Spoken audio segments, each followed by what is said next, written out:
Top quality और consistent performance के लिए सिर्फ सिल्वर पंप। टॉप क्वालिटी और कंसिस्टेंट परफॉर्मेंस के लिए सिर्फ सिल्वर पंप, नाम याद रखना। डोनाल्ड ट्रम्प यांनी क्रेडिट घेणं सुरू केलेलं आहे। भारत आणि पाकिस्तान अणुयुद्धाच्या उंबरठ्यावरती असताना ट्रम्प म्हणाले की मी मध्यस्थी केली तर त्याच्यामुळे दोन देशांच्या मध्ये समझोता झाला आणि यामध्ये मी लाखो लोकांचे प्राण वाचवले।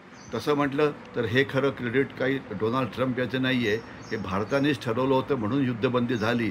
परंतु मुख्य प्रॉब्लेम काय आहे की डोनाल्ड ट्रम्प जिथे जिथे नाक खुपसतात तिथे तिथे त्यांना अपयश मिळतं आहे। म्हणजे आता त्यांचं कॅनडाशी भांडण आहे, जे रशिया आणि युक्रेन युद्ध चाललेलं आहे त्यात त्यांना यश मिळालं नाही आहे। इस्रायल आणि हमासचं जे युद्ध आहे ते थांबवण्यात त्यांना यश मिळालेलं नाही आहे। त्यांनी टॅरिफ वॉर सुरू केलं होतं जगाच्या विरुद्ध, खास तर चीनच्या विरोधात, त्यात त्यांना यश मिळालेलं नाही आहे। तर म्हणून ते असं काहीतरी विषय शोधत आहेत की ज्यामध्ये त्यांना जगाला दाखवून देता येईल की त्यांना यश मिळालं। कारण ज्यावेळेला ते सुरुवातीला राज्यकर्ते बनले तर त्यावेळेस त्यांच्या म्हणजे बोलण्यावरून असं वाटायचं की त्यांच्या हातात जादूची कांडी आहे आणि ते मनात आणलं तर सगळ्या जगामध्ये शांतता करू शकतात। परंतु तसं झालेलं नाही आहे आणि त्याच्यामुळे त्यांना मोठं अपयश आलेलं आहे। तर हे अपयशाचं यशामध्ये रूपांतर करण्याकरता ते आता म्हणतायत की भारत आणि पाकिस्तानमध्ये शांतता निर्माण करण्यामध्ये माझा मोठा हात होता, जे पूर्णपणे चुकीचं आहे। सध्या जो युद्धविराम झालेला आहे तो भारतीय सैन्य आणि पाकिस्तानी सैन्याच्या मध्ये झालेला आहे। दहशतवाद्यांशी भारताने शस्त्रसंधी केलेली नाही आहे।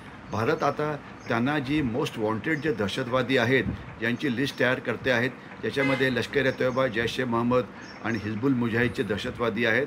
आणि भारताची इच्छा आहे की या सगळ्या दहशतवाद्यांना पाकिस्तानने भारताला हँडओव्हर करावं, ज्यामुळे भारत यांना शिक्षा देऊ शकेल।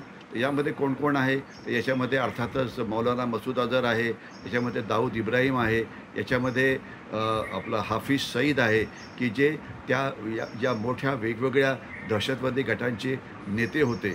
पाकिस्तान त्यांना हँडओव्हर करेल का तर ती शक्यता अजिबात नाही, कारण जे दहशतवादी आहे त्यांना पाकिस्तान स्ट्रॅटेजिक ॲसेट समजतो। म्हणजे पाकिस्तानकरता ते VIP आहेत। पाकिस्तानला वाटतं की या दहशतवाद्यांमुळेच पाकिस्तान भारताला पुन्हा एकदा काश्मीरच्या बाबतीमध्ये चर्चा करायला भाग पाडू शकतो। तर म्हणून हे दहशतवादी पाकिस्तान तुम्हाला कधीही देणार नाही आणि त्यांचं रक्षण करत राहील। इनफॅक्ट जो आत्ताच हल्ला झाला होता त्या हल्ल्यामध्ये जे अनेक दहशतवादी मारले गेले तर त्यांच्या ज्या शवपेट्या होत्या त्यांना पाकिस्तानच्या राष्ट्रीय ध्वजामध्ये लपेटलं होतं।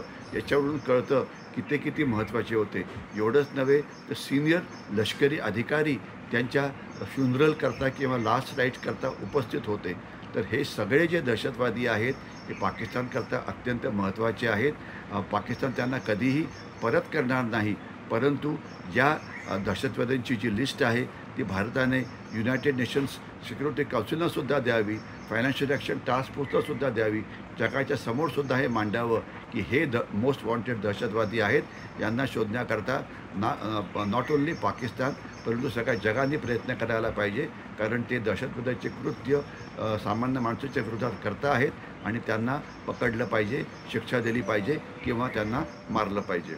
ऑपरेशन सिंदूरच्या बाबतीमध्ये पाकिस्तानने खुद कबुलीनामा दिलेला आहे की त्यांचा जो नूर खान नावाचा जो बेस आहे जो रावळपिंडीच्या एकदम जवळ आहे तो उद्ध्वस्त झाला होता आणि याविषयीची माहिती शहाबाज शरीफ यांना त्यांचे जे चीफ ऑफ आर्मी स्टाफ होते मुनीर यांनी मध्यरात्री फोन करून दिली होती।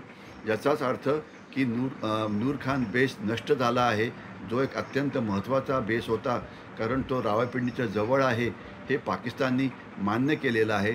भारताचं बॅलिस्टिक मिसाईल तिथे आलं होतं हे त्यांनी मान्य केलेलं आहे आणि मुनीर जे पाकिस्तानचे चीफ ऑफ आर्मी स्टाफ आहे त्यांनी ही माहिती दिली होती हे त्यांनी मान्य केलं आहे। म्हणजे हळूहळू आता पाकिस्तान त्यांचं जे नुकसान झालं आहे ते मान्य करतं आहे।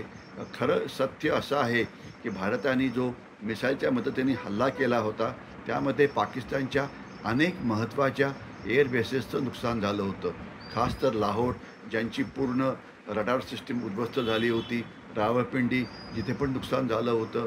इनफॅक्ट नूर खानच्या जवळ जे काही असे जागा होत्या की जिथे बहुतेक पाकिस्तानची महत्त्वाची क्षेपणास्त्र किंवा अणुबॉम्ब ठेवले होते तिथेसुद्धा भारताचं एक मिसाईल ब्रह्मोसनी टक्कर मारली आणि त्यामध्ये काही न्यूक्लिअर बॉम्बचंसुद्धा नुकसान झालं असावं, म्हणून त्यानंतर काही काळ तिकडनं न्यूक्लिअर रेडिएशन्स म्हणजे किरण येत होते आणि याच्यामुळेच जो युद्धविराम झाला होता त्याचं मुख्य कारण तेच होतं की IAEA या संस्थेला बघायचं होतं की पाकिस्तानच्या अणुबॉम्बचं किती नुकसान झालं आहे, त्याच्यामुळे अजून जास्त जे रेडिएशन्स आहेत इतर भागात पोचू शकतील की नाही. तर या सगळ्यांमुळे जो सीजफायर झाला होता तो झाला होता. तर म्हणून हे सत्य आहे की भारताच्या मिसाईल्सनी पाकिस्तानचं प्रचंड मोठं नुकसान केलं होतं, जे पाकिस्ताननी पण मान्य केलेलं आहे आणि जे जगाच्या समोरसुद्धा आलं होतं.